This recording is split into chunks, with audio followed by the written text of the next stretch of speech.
This is 8.4.3, Threat Hunting Tools.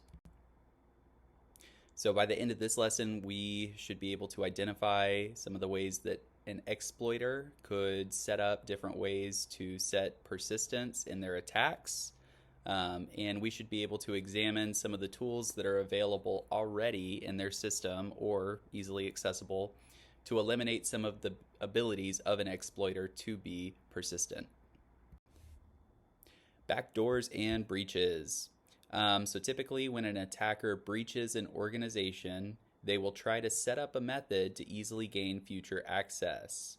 We call that persistence, aka installing a method to easily gain future access. Synonym, backdoor, right? So the attack was successful, but most threat actors do not go through all that trouble just for one instance of access to the target. So once they're in, they want to stay in for as long as possible. That means that they're going to create some way to maintain a persistent presence on the network. This is generally termed as a backdoor. That's how I've taught it to you. Not to be confused with the actual backdoor malware. So they might use the malware, but there are plenty other methods of achieving persistence. So a statistic from IBM in their cost of a data breach report from 2022, the 277-day average in 2022 means that if a breach occurred on January 1st, it would take until October 4th of that year to identify and contain the breach. If any of you play Dungeons and Dragons, apparently the Backdoors and Breaches card game uses the same style of gameplay, but with a cybersecurity environment. So these are just a few of the many methods for setting persistence. If I already got access once, why do I need to worry about doing it again? Defenders are constantly playing whack-a-mole while attackers keep finding new ways to exploit and persist in the network. We can set persistence on exploited machines by adding new users with privileges, a backdoor script that runs when the user logs in, maybe firmware malware on the hardware, lots of wares, like network cards or video cards. And these are just a few of many, many, many methods. So Windows has several built-in tools that come with the OS by default. Those listed are the most useful in an initial check of a computer to see whether it's for cybersecurity or for troubleshooting. So I'm pretty sure there's a process installed for persistence, but how do I find it? How do I stop it? And how do I delete it?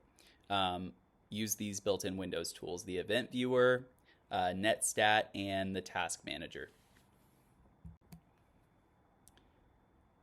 So all of the system internals or sysinternal suite can be downloaded to run locally on the PC or from a USB, but they also run online from the sysinternals live site.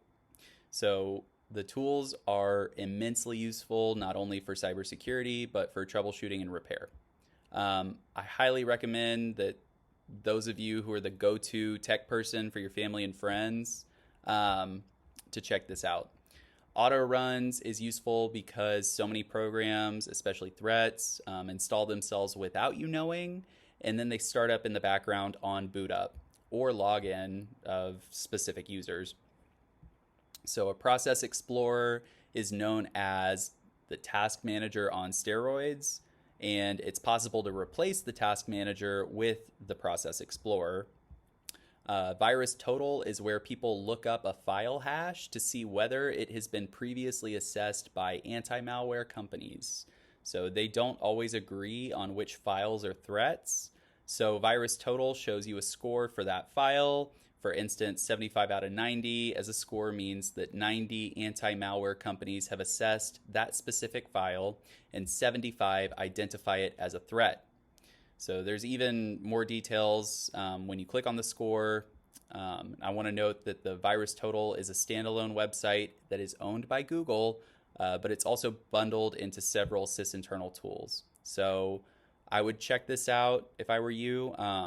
The link is https with no www dot. I think it's just virustotal.com.